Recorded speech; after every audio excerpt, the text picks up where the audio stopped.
বাংলাদেশ দখলের সাধ্য কারণেই বলেছেন বিএনপি নেতারা, অন্তর্বর্তী সরকার ব্যর্থ হলে বড় রকমের বিদ্রোহের শঙ্কা জ্বালানি উপদেষ্টার। বাংলাদেশ বিরোধী অপপ্রচারে লিপ্ত ভারতীয় মিডিয়া এবার নিজ দেশে প্রতিরোধের মুখে। বিজেপি নেতা শুভেন্দুর অপতৎপরতার সমালোচনা, মিথ্যাচার বন্ধে ঢাকার ১৪৫ নাগরিকের বিবৃতি। ভারতের অপতথ্য প্রচারে ক্ষতি নেই মন্তব্য উপদেষ্টা সাখাওয়াত হোসেনের। আওয়ামী লীগের আমলে দিল্লি বাংলাদেশকে চুষে খেয়েছে বললেন সার্জিস আলম। বাজারে ভোজ্য তেলের সংকট, কমছেই না আলুর দাম। নিত্যপণ্যের উচ্চ দামে নিদারুণ কষ্টে দরিদ্র সীমিত আয়ের মানুষ। পাকিস্তানকে উড়িয়ে যুব এশিয়া কাপের ফাইনালে বাংলাদেশ, শিরোপা ধরে রাখার মিশনে প্রতিপক্ষ ভারত।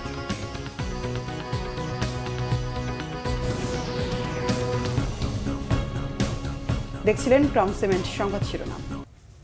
বিএনপির স্থায়ী কমিটির সদস্য অবসরপ্রাপ্ত মেজর হাফিজউদ্দিন আহমেদ বলেছেন, বাংলাদেশকে কেউই দখল করতে পারবে না।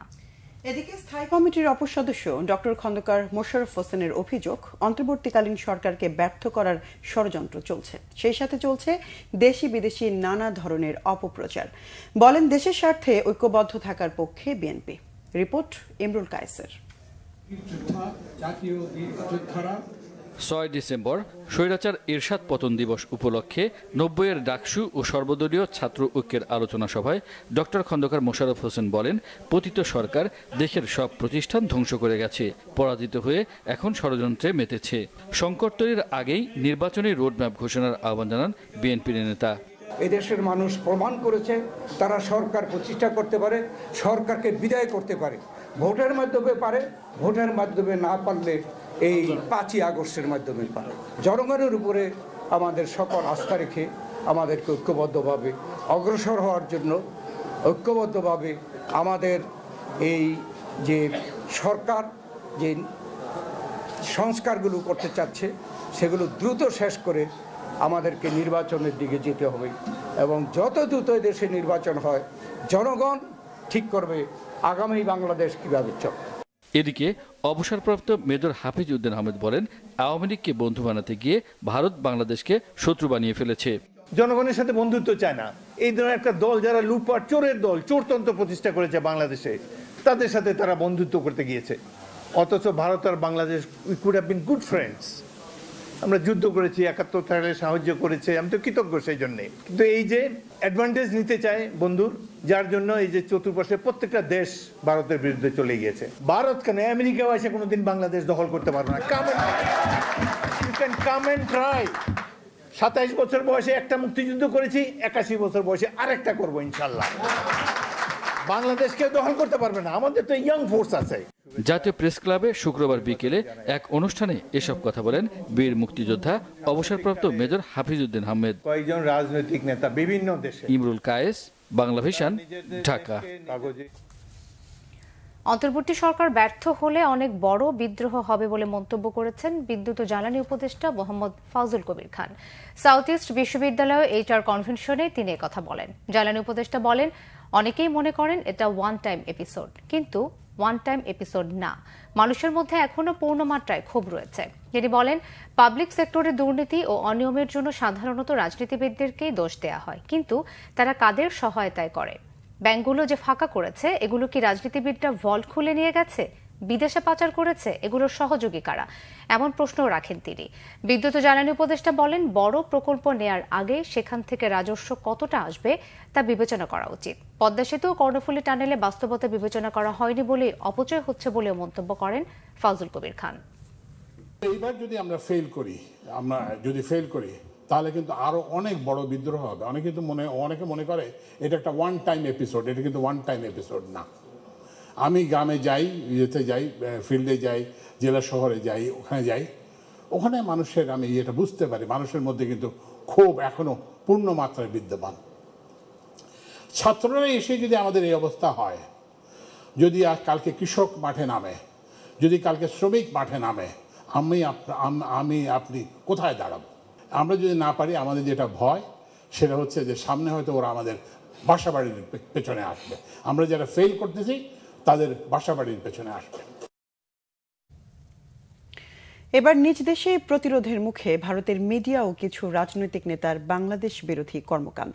বিশেষ করে পশ্চিমবঙ্গের কয়েকটি মিডিয়ায় অপপ্রচার ও বিজেপি নেতার লাগামহীন বক্তব্য রাজনৈতিক হাতিয়ার হিসেবে দেখছেন ভারতীয়রাই। মিরাজ হোসেন গাজীর রিপোর্ট।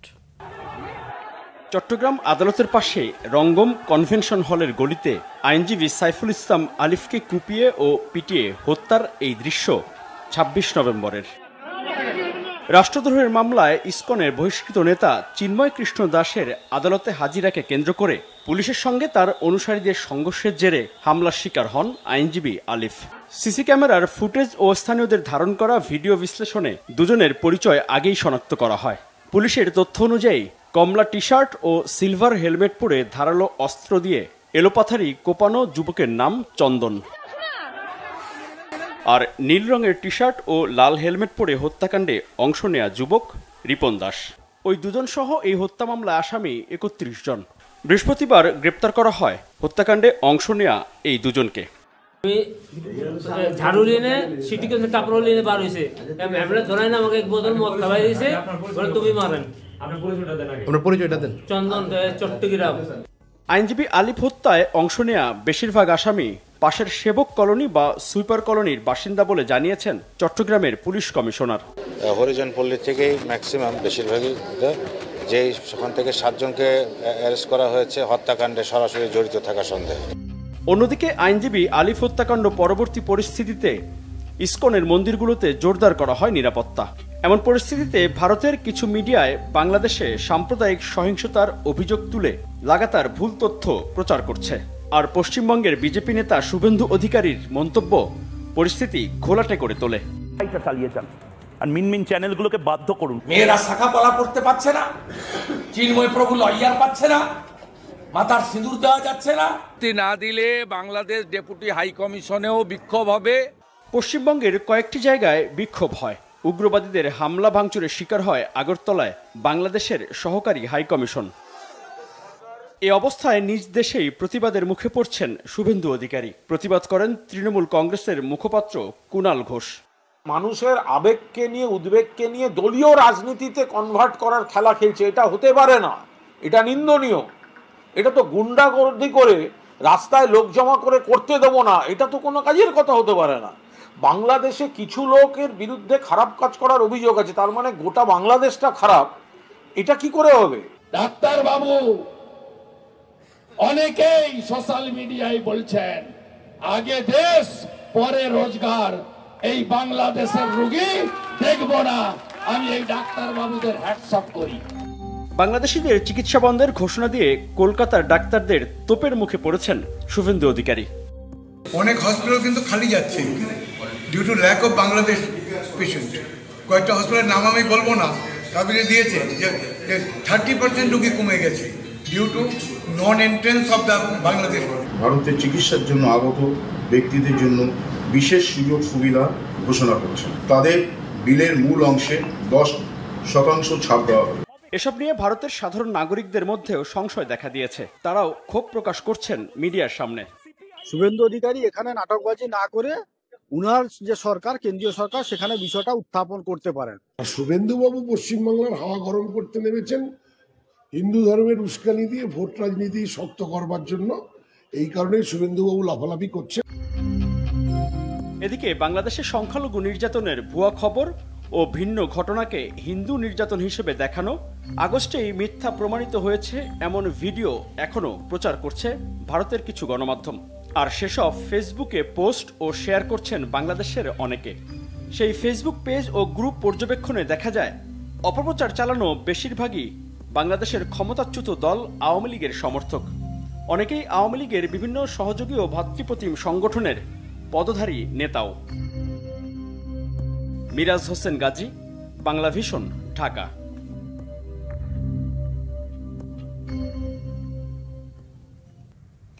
ভারতীয় মিডিয়ায় অপতথ্য প্রচার বন্ধে কার্যকর উদ্যোগ গ্রহণের আহ্বান জানিয়ে বিবৃতি দিয়েছেন বাংলাদেশের ১৪৫ জন বিশিষ্ট নাগরিক। ভারতের জনগণের কাছে আমাদের আবেদন শিরোনামে বিবৃতিতে ভারতের জনগণের উদ্দেশ্যে বলা হয়েছে, সাধারণ জনগণের জীবনের সংকট বিচার করলে দুই দেশের মধ্যে মূলত কোনো পার্থক্য নেই। 145 নাগরিকের পক্ষে বিবৃতিটি শুক্রবার গণমাধ্যমে পাঠিয়েছেন সমাজতান্ত্রিক ছাত্র ফ্রন্টের কেন্দ্রীয় সাধারণ সম্পাদক রাফিকুজ্জামান ফরিদ। ভারতের জনগণের উদ্দেশ্যে বিবৃতিতে বলা হয়েছে, ভারত ও বাংলাদেশের কূটনৈতিক সম্পর্ক শোচনীয় অবস্থায় এবং কিছু ভারতীয় উগ্র সাম্প্রদায়িক শক্তির ক্রমাগত উস্কানি এই অঞ্চলের জনগণের মধ্যকার বন্ধুত্বপূর্ণ সম্পর্কে চির ধরাতে চাইছে। ভারতের অনেকগুলো সংবাদ মাধ্যম বাংলাদেশ সম্পর্কে আসল তথ্য প্রচার করছে না। সহকারী হাইকমিশনে হামলার ঘটনায় ভারত সরকার দুঃখ প্রকাশ করলেও মিথ্যা প্রচারণা বন্ধের কোনো কার্যকর উদ্যোগ নেয়নি উল্লেখ করে বিবৃতিতে বলা হয়, বাংলাদেশের প্রকৃত ঘটনা যথাযথভাবেই দেখানো হোক। ভারতের জনগণের উদ্দেশ্যে বাংলাদেশের 145 নাগরিক বলেছেন, বাংলাদেশের সাম্প্রদায়িক প্রবণতা ও শক্তির বিরুদ্ধে দেশের জনগণ লড়বে। ভারতীয়দেরও তাদের দেশের সাম্প্রদায়িকতার বিরুদ্ধে রুখে দাঁড়াতে হবে। বিবৃতিতে স্বাক্ষরদাতাদের মধ্যে রয়েছেন অধ্যাপক আনু মোহাম্মদ, সলিমুল্লাহ খান, হারুনুর রশিদ, স্বাধীন সেন, গীতিয়ারা নাসরিন সহ অনেকেই। ভারতের অপতথ্য প্রচারে বাংলাদেশের কোনো ক্ষতি নেই বলে মন্তব্য করেছেন নৌপরিবহন উপদেষ্টা এম শাখাওয়াত হোসেন। তিনি বলেন, দেশের চিকিৎসা ও বাজার সবই আছে। জানান, পুরো বিশ্ব থেকে ভারতে ভ্রমণকারীর সংখ্যার মধ্যে বাংলাদেশিদের অবস্থান দ্বিতীয়। এ খাত থেকে অর্থনৈতিকভাবে প্রতিবেশী দেশটি বিশাল লাভবান হয়। তারা যেতে না করলে বাংলাদেশিরাও ভারতে যাবে না। শুক্রবার দুপুরে যশোরের বেনাপোল কার্গো ইয়ার্ড ও ইমিগ্রেশন পরিদর্শন শেষে এ কথা বলেন তিনি। বাংলাদেশে মেজরিটি মাইনরিটি কোনো বিভাজন নেই উল্লেখ করে তিনি কোনো ধরনের উস্কানিতে কান না দিতে সবার প্রতি অনুরোধ জানান। বাংলাদেশিদের ভিসা না দেওয়ায় ভারতের ব্যবসায়ীরা বেশি ক্ষতিগ্রস্ত হচ্ছে বলেও জানান নৌপরিবহন উপদেষ্টা। জুলাই শহীদ স্মৃতি ফাউন্ডেশনের সাধারণ সম্পাদক শারদিস আলম বলেছেন, বাংলাদেশের সাথে ভারত সহ সব প্রতিবেশী রাষ্ট্রের সম্পর্ক হবে সম্প্রীতি এবং সমতার। আগ্রাসনের কোনো সম্পর্ক থাকবে না। আওয়ামী লীগের আমলে দিল্লি বাংলাদেশকে চুষে খেয়েছে বলেও মন্তব্য করেন শারদিস আলম। তিনি আরো বলেন, সাম্প্রদায়িক দাঙ্গা বাঁধিয়ে ক্ষমতায় থাকা ভারতের রাজনৈতিক দলগুলোর সাম্প্রদায়িক সম্প্রীতির জ্ঞান নেওয়ার সময় বাংলাদেশের নেই। সন্ধ্যায় বগুড়ায় সাংবাদিকদের শারদিস আলম এসব কথা বলেন। শহরের মালতীনগর এলাকায় পারিবারিক এক আয়োজনে অংশ নিতে বগুড়ায় যান তিনি। জানান, রাষ্ট্রযন্ত্রের মধ্যে ফ্যাসিস্ট সরকারের অবৈধ সুবিধাভোগীদের অনেকেই এখনো আছে, যার কারণে পুরো রাষ্ট্র ব্যবস্থার সংস্কারে এবং কাঙ্ক্ষিত বাংলাদেশ বিনির্মাণে সময় লাগছে।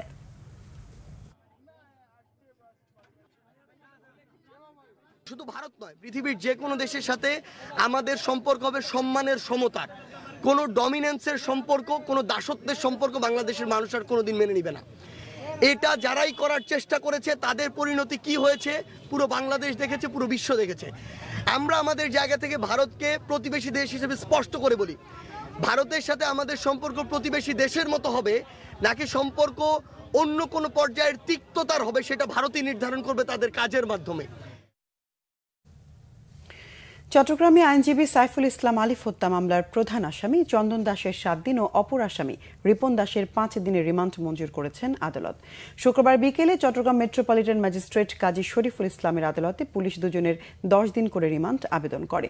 শুনানি শেষে চন্দন দাসের 7 দিন ও রিপন দাসের 5 দিনের রিমান্ড মঞ্জুর করা হয়।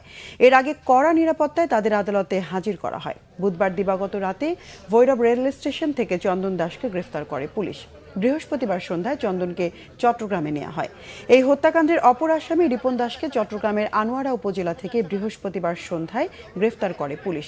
26 নভেম্বর আইনজীবী সাইফুল ইসলাম আলিফকে কুপিয়ে ও পিটিয়ে হত্যা করে চিন্ময় অনুসারীরা।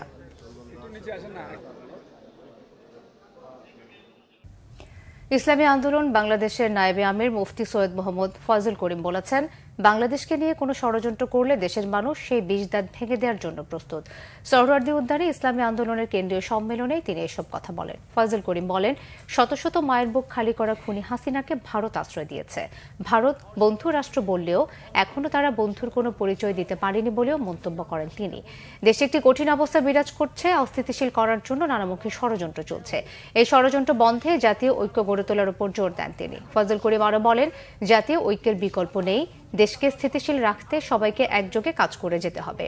স্বাধীনতার পর থেকে মায়ের কোলে সন্তান যেমন শান্তিতে নিরাপত্তায় থাকে, সনাতন ধর্মাবলম্বীরাও বাংলাদেশে তেমন আছেন। তবে কেউ কেউ নিজেদের হীন স্বার্থে দেশে অরাজকতা সৃষ্টির জন্য তাদের ব্যবহার করছে।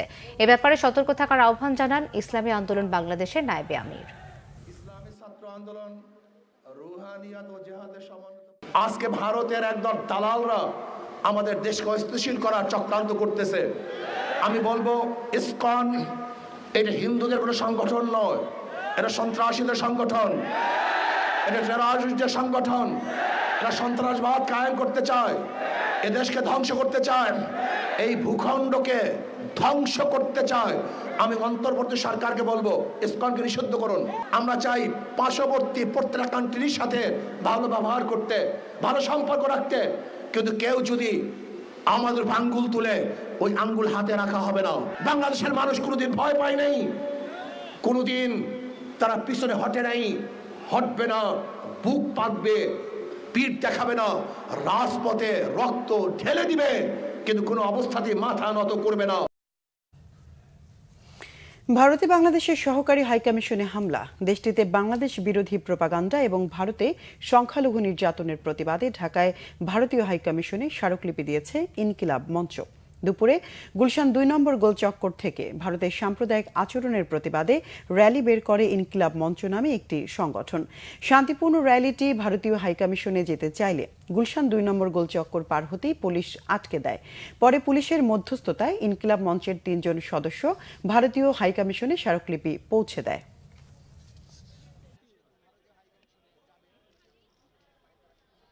গরু খাওয়ার অপরাধে যেই দেশে মানুষ হত্যা করা যায়, যেই দেশে মসজিদ গুড়াই দিয়ে মন্দির বানানো যায়, যেই দেশে কুকিচিন খ্রিস্টান নারীদের কুলঙ্গে এখনো হাঁটানো যায়, যেই দেশের সীমান্তে স্বর্ণা দাস ফেলানিকে গুলি করে ঘন্টার পরে ঘন্টা ঝুলিয়ে রাখা যায়, সেই ভারতের কোন মুখে সাহস হয় পৃথিবীর সাম্প্রদায়িক সম্প্রীতির ১ নাম্বার উদাহরণ বাংলাদেশ নিয়ে কথা বলার সাহস তাকে কে দিয়েছে? প্রধান বিচারপতি সৈয়দ রেফাত আহমেদ বলেছেন, ষোড়শ সংশোধনী বাতিলের মধ্য দিয়ে সুপ্রিম জুডিশিয়াল কাউন্সিল আবারও সক্রিয় হওয়ায় অনাকাঙ্ক্ষিত রাজনৈতিক হস্তক্ষেপ থেকে বিচার বিভাগ রক্ষা পাবে। শুক্রবার সুপ্রিম কোর্ট আইনজীবী সমিতি মিলনায়তনে রাজশাহী বিশ্ববিদ্যালয় আইন বিভাগের প্রাক্তন শিক্ষার্থীদের সংগঠন রুলার সম্মেলনে তিনি এসব কথা বলেন। প্রধান বিচারপতি বলেন, সবাই ন্যায় বিচার চায়, সুপ্রিম কোর্ট সেই লক্ষ্য অর্জনেই কাজ করছে। জানান, প্রধান বিচারপতি হবার পর থেকে বিচার বিভাগের স্বাধীনতা এবং ভাবমূর্তি রক্ষায় তিনি বেশ কিছু পদক্ষেপ নিয়েছেন। প্রাতিষ্ঠানিক পুনর্গঠনের অংশ হিসেবে বিচার বিভাগকে শক্তিশালী করতে কাজ শুরু করেছেন। নির্বাহী বিভাগ থেকে বিচার বিভাগে হস্তক্ষেপ বন্ধে আলাদা সচিবালয়, উচ্চ আদালতে বিচারক নিয়োগে অ্যাপয়েন্টমেন্ট কাউন্সিল গঠনের সুপারিশ করা হয়েছে। এগুলো বাস্তবায়নে প্রয়োজনীয় পদক্ষেপ নিতে সরকারের কাছে আনুষ্ঠানিক প্রস্তাবও দেওয়া হয়েছে বলে জানান প্রধান বিচারপতি।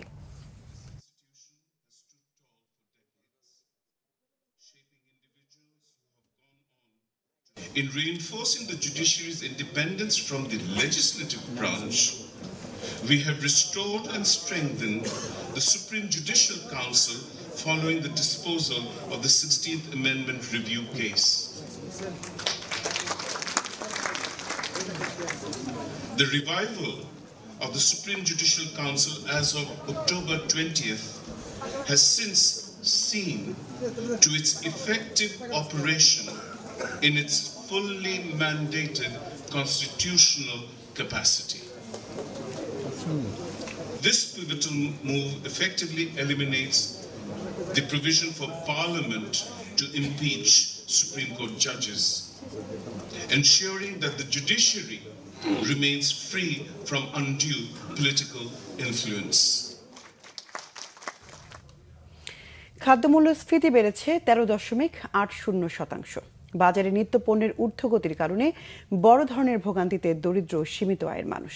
ভোজ্য তেলের সংকট দেখা দিয়েছে, বাড়তি দামে এখনও বিক্রি হচ্ছে আলু।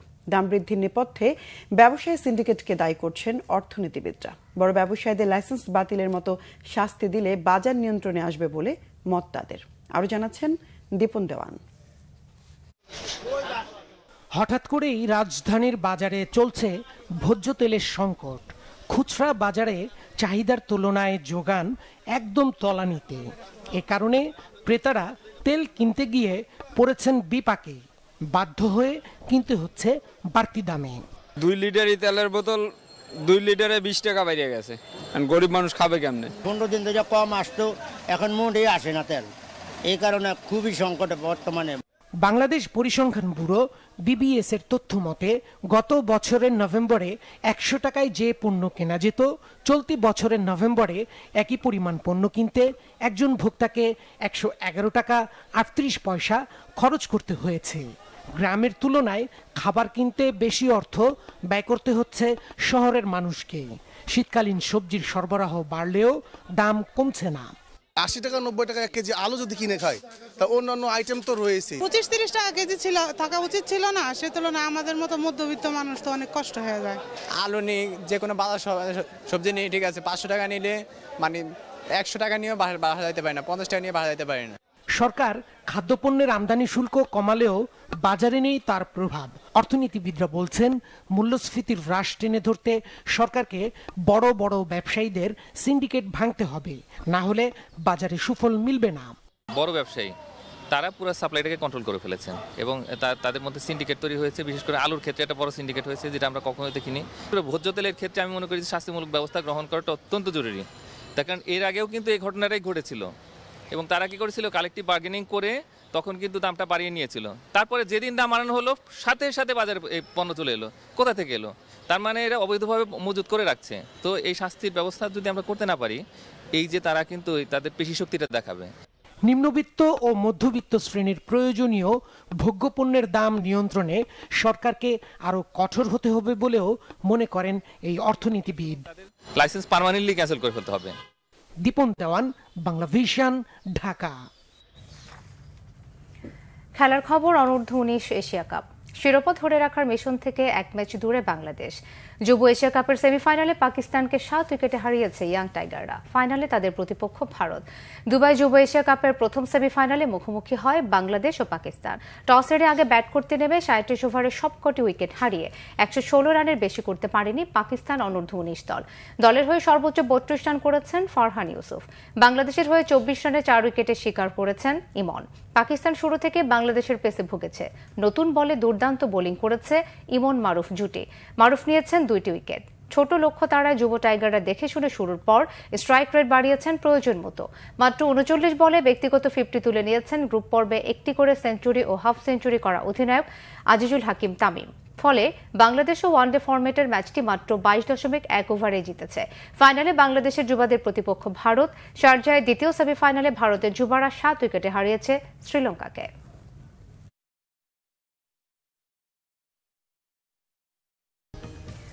জামাত ইসলামের আমির ডাক্তার শফিকুর রহমান বলেছেন, চাপ দিচ্ছেন না, কিন্তু সংস্কারের নামে যেন কালক্ষেপণ না হয়। অন্তর্বর্তী সরকারকে উদ্দেশ্য করে তিনি বলেন, অবাধ ও নিরপেক্ষ নির্বাচনের জন্য সংস্কার কাজে গতি বাড়াতে হবে। শুক্রবার সকালে কুমিল্লা নগরের টাউন হল মাঠে জামাতের কর্মী সম্মেলনে প্রধান অতিথির বক্তব্যে তিনি এসব কথা বলেন। দীর্ঘ 19 বছর পর প্রকাশ্যে এই সম্মেলনের আয়োজন করে কুমিল্লা মহানগর জামাত। শফিকুর রহমান আরও বলেন, এই জাতি গত 3টি নির্বাচনে ভোট দিতে পারেনি। আগামীর বাংলাদেশে যুবকেরা শুধু ভোটই দেবেন না, তারা জাতিকে নেতৃত্ব দেবেন বলে আশা প্রকাশ করেন তিনি। কুমিল্লা বিমানবন্দর ও কুমিল্লা বিভাগ হওয়ার পক্ষে মত দেন জামাতের আমির। সংস্কারে গতি বাড়িয়ে মৌলিক সংস্কারগুলো করে একটা সুষ্ঠু নির্বাচন জাতিকে উপহার দেন। আপনারা যেন ইতিহাসে স্মরণীয় হয়ে থাকতে পারেন। আপনাদের নিজস্ব কোনো এজেন্ডা থাকবে না। এজেন্ডা, জাতীয় এজেন্ডা একটাই, যে একটা সুন্দর সুষ্ঠু নির্বাচন আপনারা উপহার দেবেন। তার জন্য যত সংস্কার প্রয়োজন তাই আপনারা করুন। আমরা আপনাদেরকে চাপ দিচ্ছি না। আবার অনুরোধ করব, আপনারা মূল্যবান সময়টাকে নষ্ট করে দীর্ঘায়িত করবেন না। আপনারা যৌক্তিক সময়ের ভিতরে এই নির্বাচন জাতিকে উপহার দিন। বিএনপি কেন্দ্রীয় নির্বাহী কমিটির সদস্য অ্যাডভোকেট রুহুল কুদ্দুস তালুকদার দুলু বলেছেন, পার্শ্ববর্তী রাষ্ট্র বাংলাদেশের দাঙ্গা সৃষ্টি করতে উস্কানি দিচ্ছে, আর এতে মদত দিচ্ছে পতিত স্বৈর শাসক, যাদেরকে বাংলাদেশের জনগণ ও বৈষম্য বিরোধী ছাত্ররা উৎখাত করে ভারতে পাঠিয়ে দিয়েছে। শনিবার বিকেলে সিংড়া কোর্ট মাঠে উপজেলা বিএনপির জনসভায় তিনি আরও বলেন, শেখ হাসিনা ভারতে বসে বাংলাদেশের হিন্দু, বৌদ্ধ, খ্রিস্টান ও মুসলমানদের মধ্যে বিভেদ সৃষ্টি করার চেষ্টা করছে। তারা আবারও স্বৈরশাসককে আনার চেষ্টা করছে, এটা হতে দেয়া যাবে না বলেও হুঁশিয়ারি দেন রুহুল কুদ্দুস তালুকদার দুলু। পালিয়ে ভারতে গিয়ে আশ্রয় নিয়েছে, ওখানে বসে বাংলাদেশের হিন্দু, মুসলমান, বৌদ্ধ, খ্রিস্টান আমরা একসাথে বসবাস করি। আমাদের মধ্যে একটা বিভেদ সৃষ্টি করে, দাঙ্গা সৃষ্টি করে তারা স্বৈর শাসককে আবারও আনার চেষ্টা করছে। এটা কি হতে দেওয়া যাবে? গণসংহতি আন্দোলনের প্রধান সমন্বয়ক জুনায়েদ সাকি বলেছেন, হিন্দু সম্প্রদায়ের উপর হামলা করে সেই ছবি পশ্চিমা বিশ্বের কাছে বিক্রি করতে চায় আওয়ামী লীগ। ভারতের মিডিয়া বাংলাদেশের বিরুদ্ধে অপপ্রচার করেই চলছে বলে অভিযোগ করেন তিনি। সন্ধ্যায় গাজীপুরে চান্দনা চৌরাস্তায় রাষ্ট্রের গণতান্ত্রিক রূপান্তরের নতুন রাজনৈতিক বন্দোবস্তের জন্য গণসংলাপ অনুষ্ঠানে প্রধান অতিথির বক্তব্যে তিনি এসব কথা বলেন। জোরায়েদ সাকি আরও বলেন, এদেশের ছাত্র শ্রমিক জনতাকে খুন করে পালিয়ে গিয়ে এখন দেশের বিরুদ্ধে ষড়যন্ত্র করছেন শেখ হাসিনা। এদেশের মাটিতে তাদের জায়গা হবে না।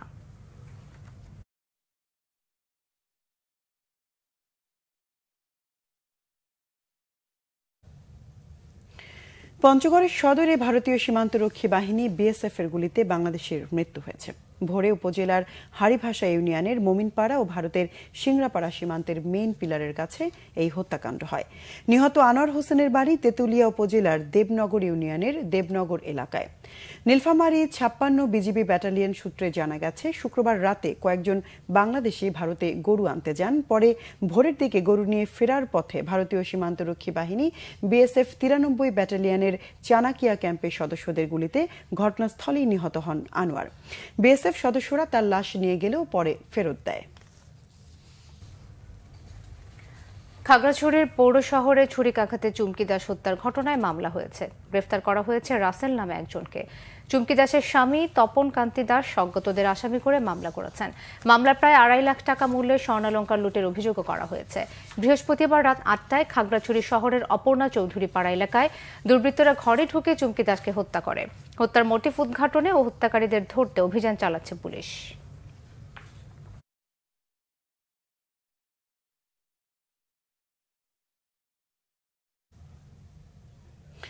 আরো কিছু খবর নিয়ে এখন একটি ডেস্ক রিপোর্ট।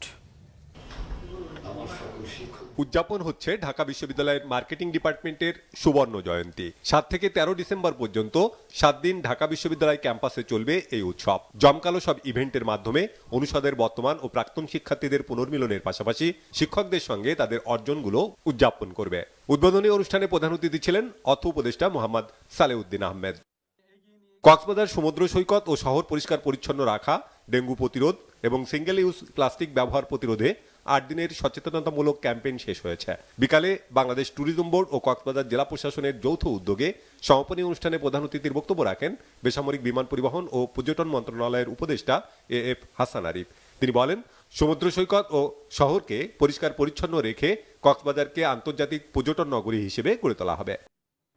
বাংলাদেশি পর্বতারোহীর হিমালয়ের থরং শিখর বিজয় উপলক্ষে সাংবাদিক সম্মেলন ও পতাকা প্রত্যর্পণ অনুষ্ঠান হয়েছে। জাতীয় প্রেস ক্লাবে এই অনুষ্ঠানে উপস্থিত ছিলেন বাংলাদেশে নেপালের রাষ্ট্রদূত ঘনশ্যাম ভান্ডারী এবং বিশিষ্ট লেখক ও শিক্ষাবিদ এমিরিটাস অধ্যাপক সৈয়দ মঞ্জুরুল ইসলাম। বিশেষ অতিথি ছিলেন অভিযানের স্পন্সর ইস্পাহানি টি লিমিটেডের ম্যানেজার এমদাদুল ইসলাম এবং চ্যানেল 24 এর নির্বাহী পরিচালক তালাত মামুন।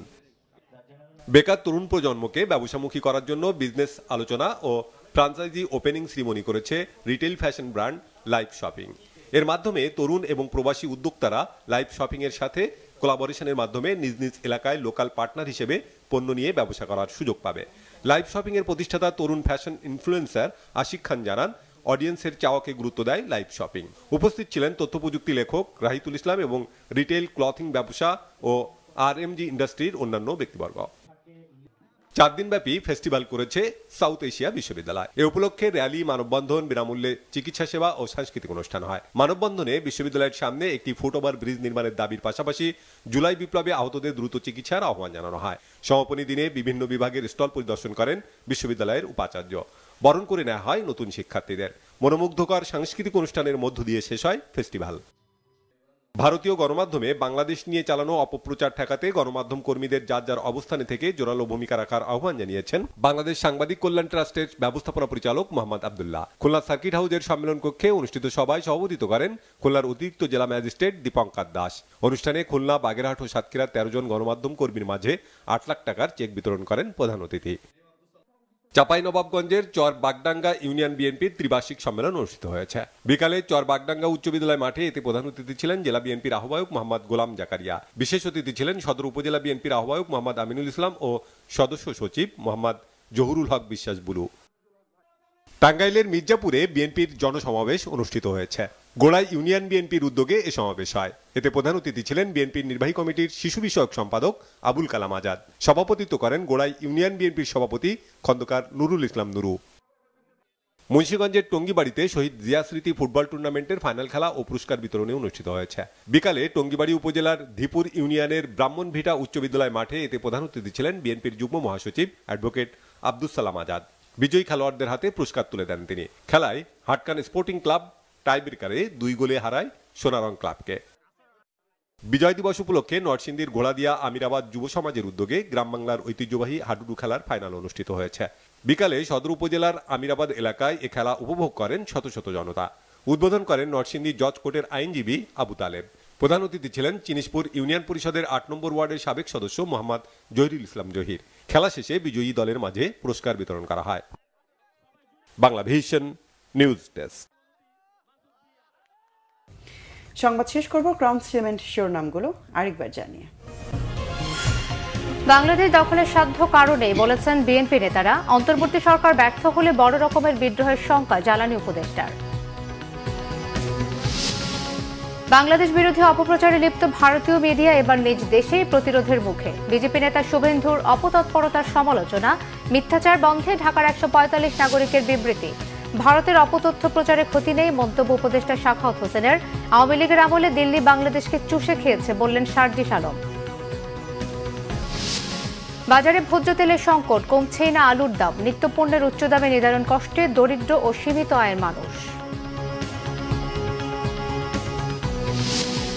পাকিস্তানকে উড়িয়ে যুব এশিয়া কাপের ফাইনালে বাংলাদেশ, শিরোপা ধরে রাখার মিশনে প্রতিপক্ষ ভারত।